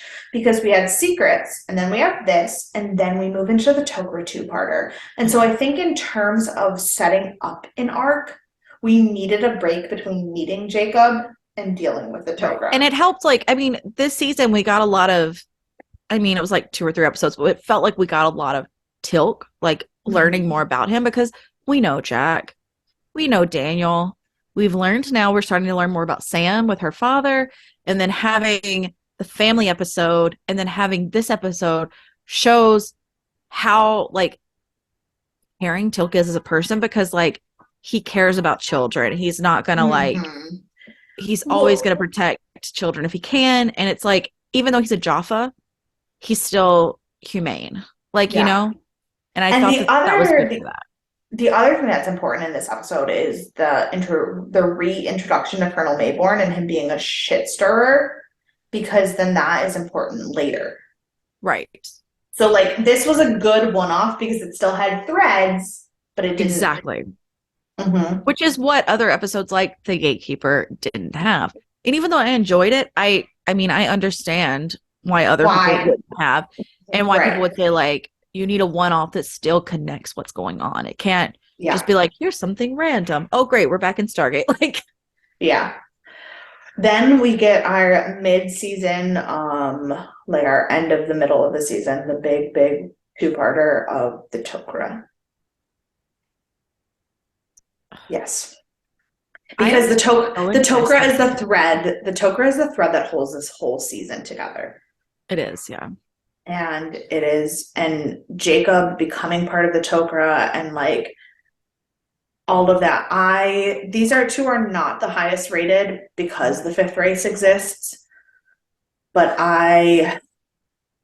yes. And like my thing about the Tok'ra is the storyline is well written, well developed. They have a great backstory that goes along with it. And so it not Mm-hmm. only is the writing and the production was fine, but also the emotion in these two episodes just builds on it. And so like there's a part of me that almost would rate the Tok'ra higher than the fifth race, even though the fifth race also has its emotional points, also very Mm-hmm. important to the storyline. These two episodes connected with me more from like a personal standpoint. Absolutely. They were more And human like, feeling. and it was just like they've lost the love of their life. They're reconnected now because Jolinar was inside of Sam. And it's like, and then the dad is brought in and tied together. And it's like there's so much emotion Mm-hmm. and so much of like what we need And to I know. think it makes sense Mm-hmm. because of where we are in the show. The fifth race is so important for what is yet to come, Yeah. but you don't know that yet. And I also had an emotional reaction to fifth race. Like, don't Oh, get me yeah, no, wrong. for sure. For But sure. I'm not saying that, but like the Asgardians yeah, and what they mean and what the alliance of the five races means doesn't mean anything to it you doesn't hit yet. yet. Yeah. It doesn't hit you, especially you, you don't know. You don't know yet. It doesn't Right. mean anything to you. Obviously, there's the emotional moments, there's the stuff that we learn about all the stuff that Catherine and Ernest went through that like actually matter. That And it was hits you. also like, I mean, seeing Jack at the end, they were like, you're the reason they're becoming the fifth race. Even though I don't know what that means, that like I got Yeah. chills. But the Toker was more human feeling and it was a two-parter, so you had more time to build and like losing Jacob, but then you don't have to lose Jacob. Like that all is of course in this place that we are at the end of season two, that's a way more emotionally powerful moment. Right. And we've been building it all season. I mean, we had Jolinar at the beginning of the season, and then we have Jacob, and then we Mm, connect everything. And it's like, yeah. Yeah. so for sure, Uh, yeah.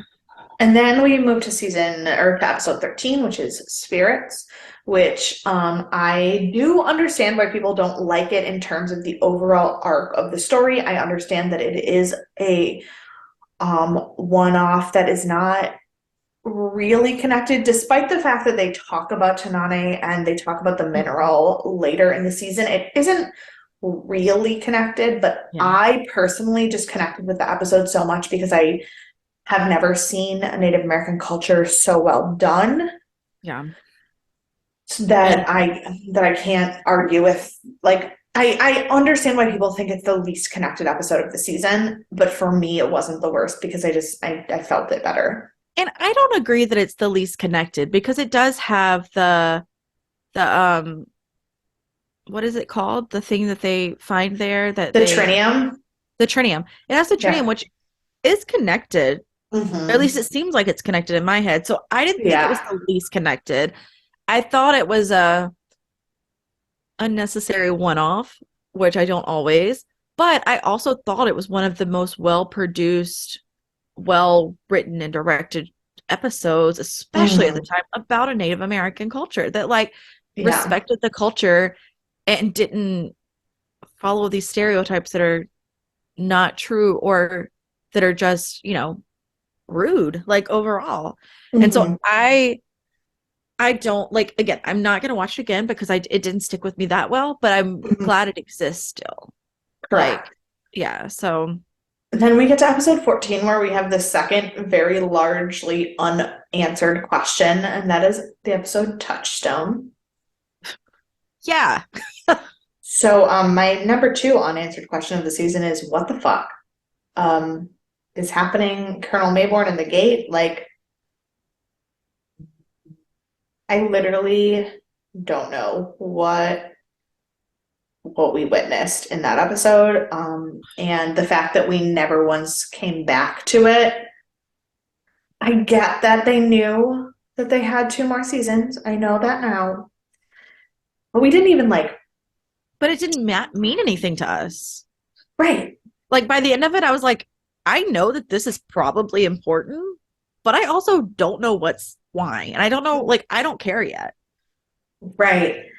I think where the season was going, and that's the other problem. So we had the Tok'ra, which was great, but we had the story with Bane, with the Bug and Colonel Mayborn, and then we had Touchstone, and there was like almost a chance that we were going to understand what the military problem was, and then we never see it again for the rest of the season.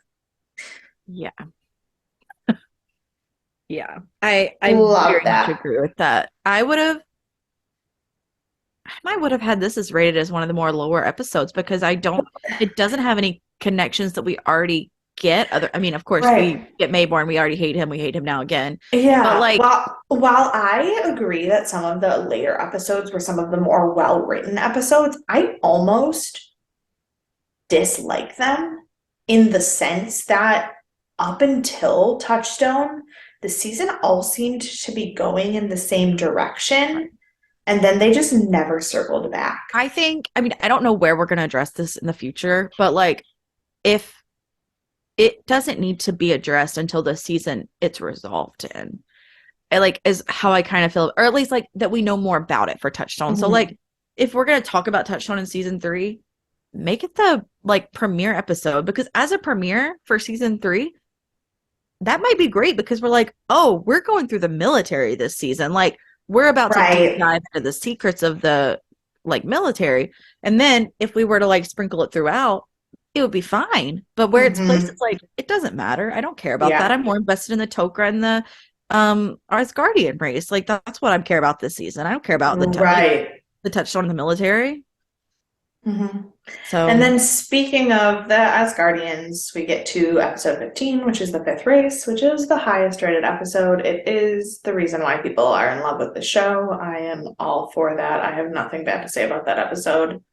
I no, I think it's an when I incredible realized episode. when we were watching that episode, you remember I freaked out because I was so excited for you to see that Yeah. episode. Yeah. And I think it's an incredible episode. I'm I feel like it's the highest rated because of back ratings. Like people Yes. know where it goes and rated it high because it is, I mean, it's well written. It's wonderful. It's a wonderful episode. Do not get me wrong. Hmm. But I think it's the highest rated because it's a back Right. rate from where it Nobody goes. rated it 10 stars at the end of season 2. They rated it Right. 10 stars at the end of season 10. Like, Right. And like I'm totally fine with it being in this season because I do know moving forward it's going to be a big deal. And we've already met the Asgardians, we've already seen the Grace. Like it wasn't out of place, but it's just I also know at this point it didn't hit me as hard as some of the other stuff in this season, which we just Mhm. said, like, so Yeah, but I also feel like after the fifth race, like that's the did you mute? Your sound just went out. I know that I see that. Hold on. What? Came back. This is gonna be fun to edit when it's like 7 hours in. Oh, there you are. Right. Yeah.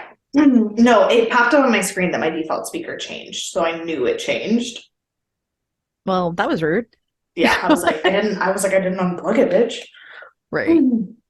Um, no, but this is kind of where I think the season stops making sense because then after this is not necessarily bad. It's just no longer on the same track that the first half was going. Yes. Because then we get season or episode 16, which is A Matter of Time, which is the black hole episode, which again, the most purely sci-fi Mhm. episode of the show to date.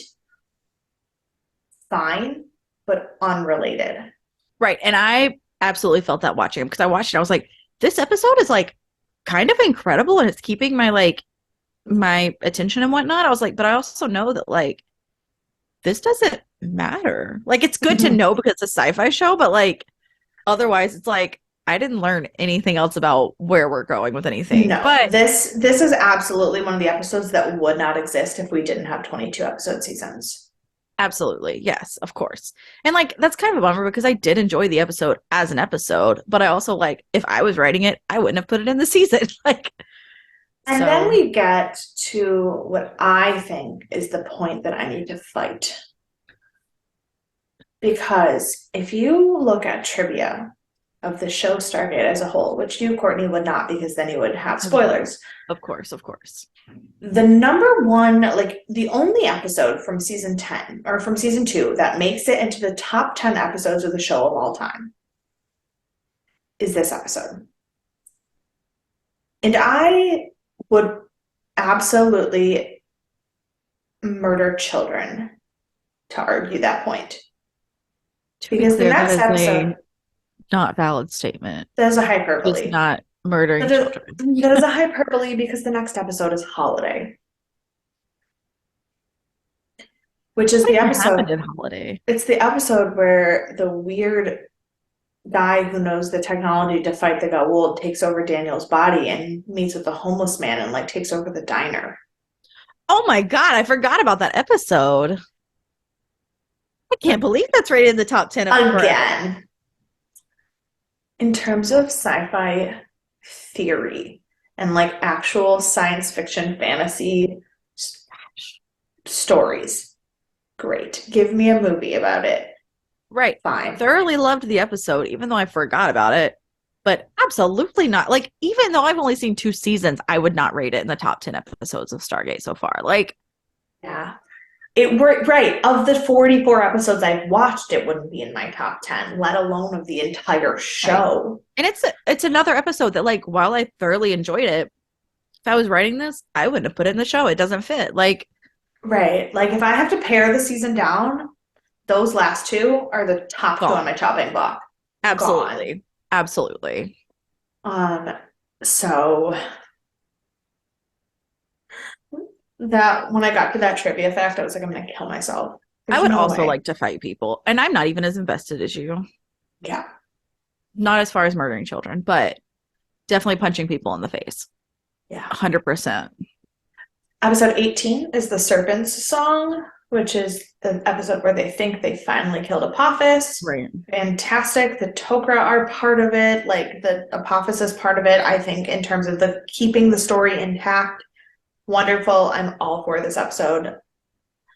Yeah, not my highest rated episode of the season, but 100% necessary for the show. And I still enjoyed it. It just Also, it introduces us to Sokar, which is another of the system lords, and we're starting to get that whole like list of who the Goa'uld are and how many of them there are, and it's great and it's wonderful. And again, did not love it, but I know why it was there. And I would have said that it's one of the more important episodes of the season, for sure. Correct. So then we get to the other episode that is part of the tie for the worst episode, which this one for sure. For sure. Because episode 19 is One False Step, which is the episode with the weird nonverbal heart in their pelvis aliens that are all white and pink. Yes.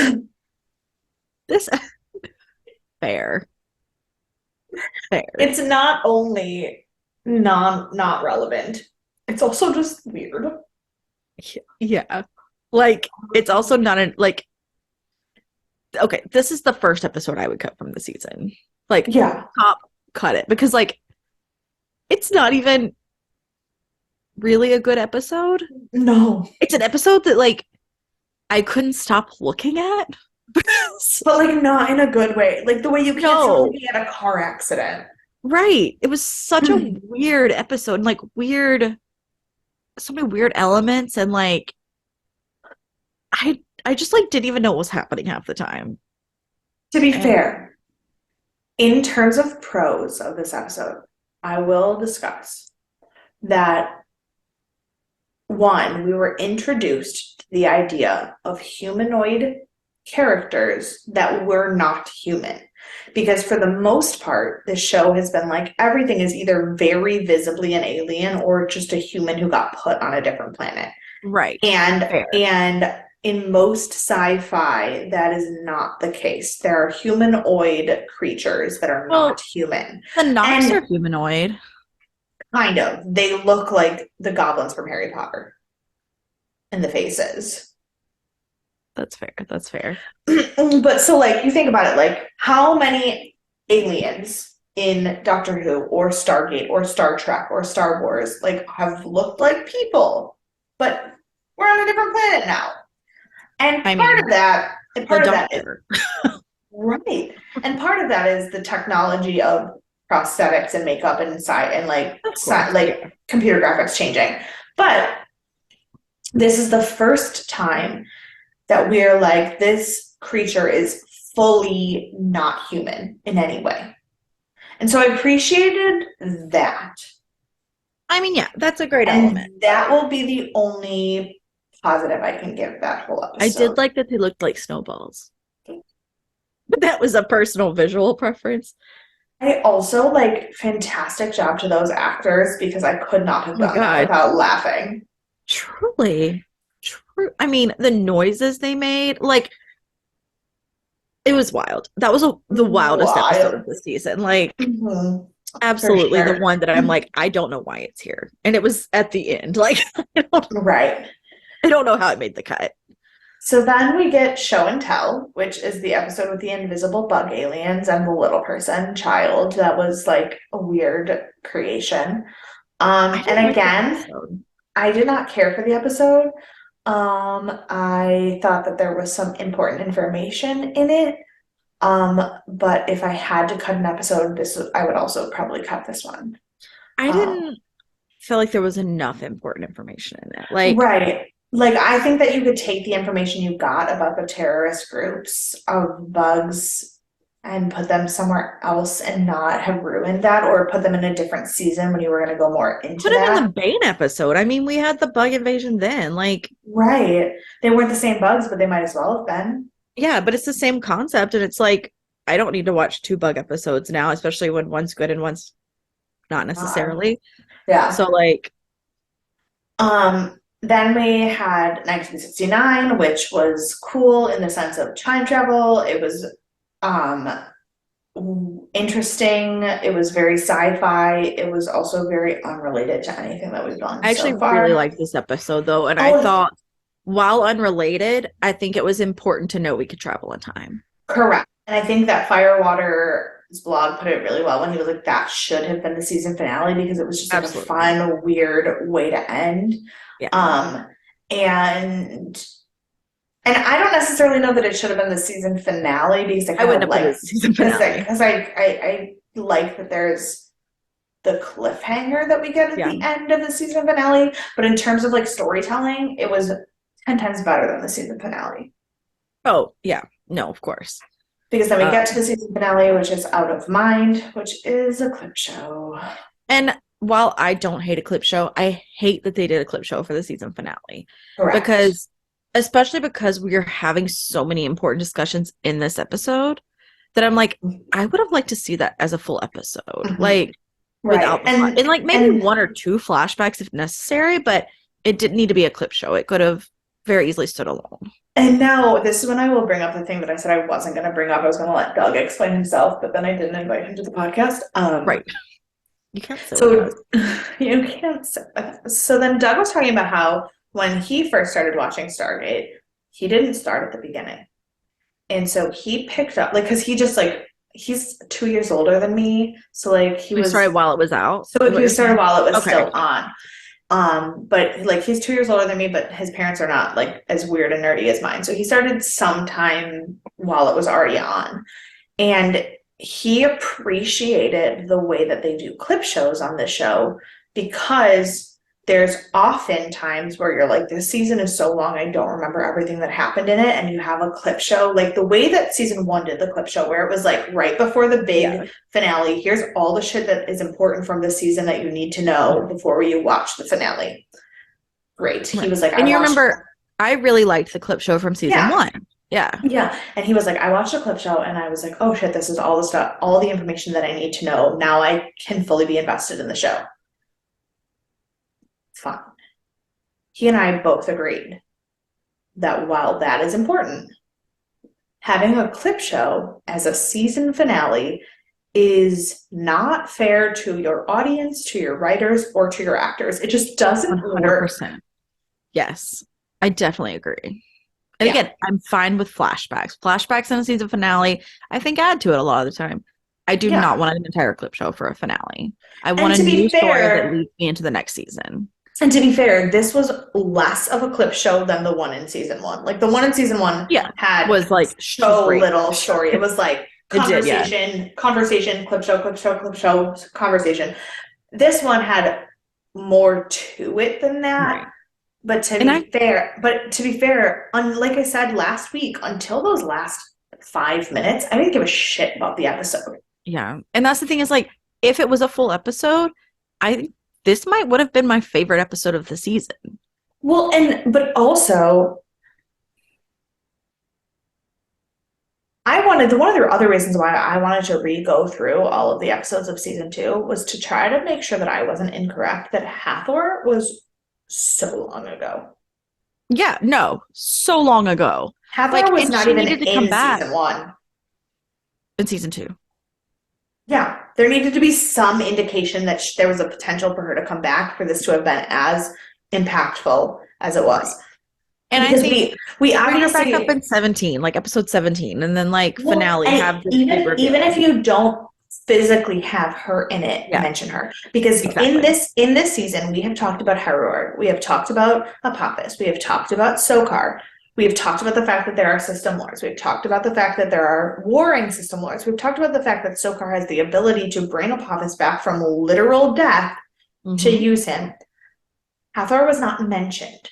Yeah. It wasn't like there was a clip show earlier in the season where Hathor was mentioned. Hathor was not mentioned this season. And I think and then she's the big bad of the cliffhanger. Yeah, and I think that was a big issue with the season finale because it was an unnecessary non-reveal. Like, it could have definitely been added in somewhere. And like we get all of this information in the very last few minutes, and it's like, oh, now you're not affected by her like breath anymore, and now like this and that. Right. And it's like, and like I liked that it was Hathor that was able to replicate the thing, and that they forgot about her, and that like Apophis, they were so sure it was Apophis, and then just kidding, it wasn't. Like I was so into that. Yeah.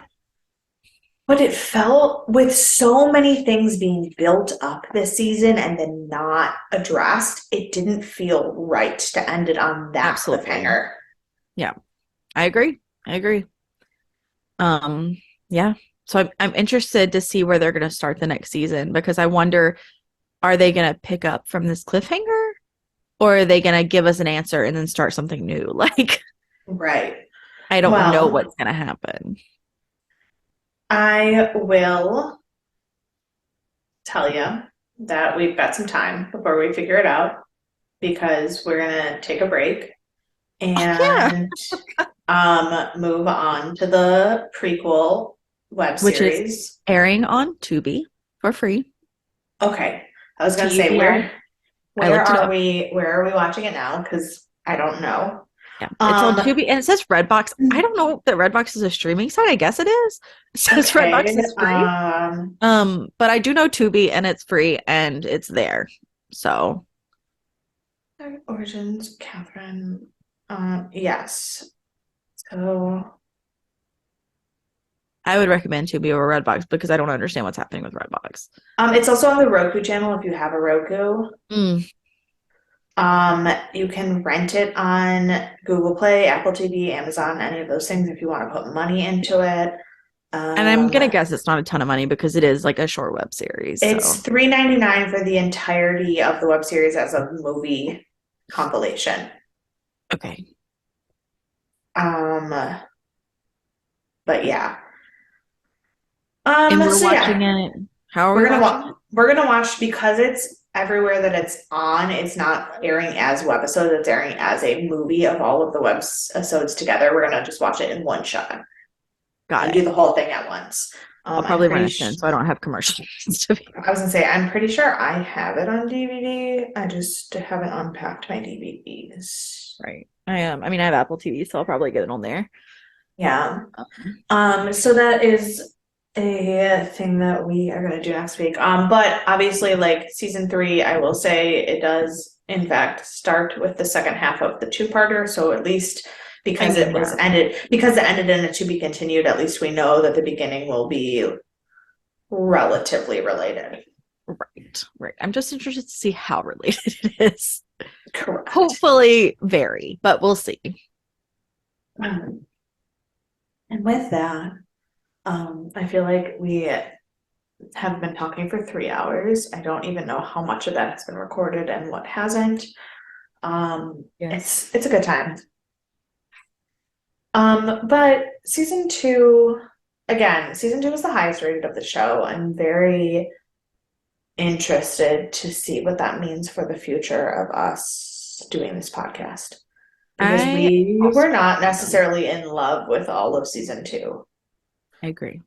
So, I also would like to just place a caveat here. I think I placed it in last week's horror episode, but it seems that in the future we're going to end up spiraling on episodes that are not straight episodes. So expect yeah, our movie episodes and our season wrap-ups and the eventually to come DNA Awards episodes to be a bit longer than our traditional episodes because there's so many things that like are tied in, whether we tie them in or they're actually tied in. and like I could be kind and try to split it into two episodes, but I won't because And that also like just it's things that are not irrelevant. Like I mean the Saturn right. Awards, we talked about those today. And I think those are really relevant to things we discuss for TV. And we talked about the genres of horror and Blair Witch and whatnot. And so like they're all relevant and they're long. And I'm sorry, Yeah, but they are what they are.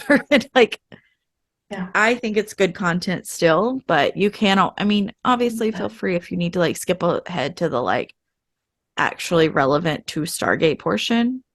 Do Right. what you gotta do. Or like if But you're just like, I just listened to your whole podcast of the season two in 3 days because I was binge watching. I do not need a wrap up episode. Also, feel free to not listen at all.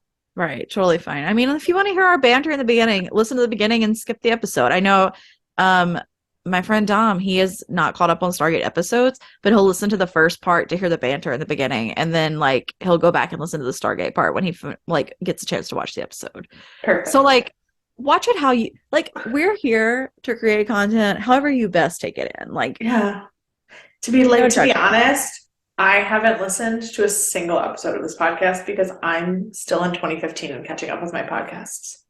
So I've listened to most of them because I do a lot of social media posts, and I Yeah. also was not a I part of the mean, podcast for Hemlock Grove. So like coming yeah. I into it, mean, I like I listened. listened when I edited it. Right, right. But like as a released episode for sure. Yeah.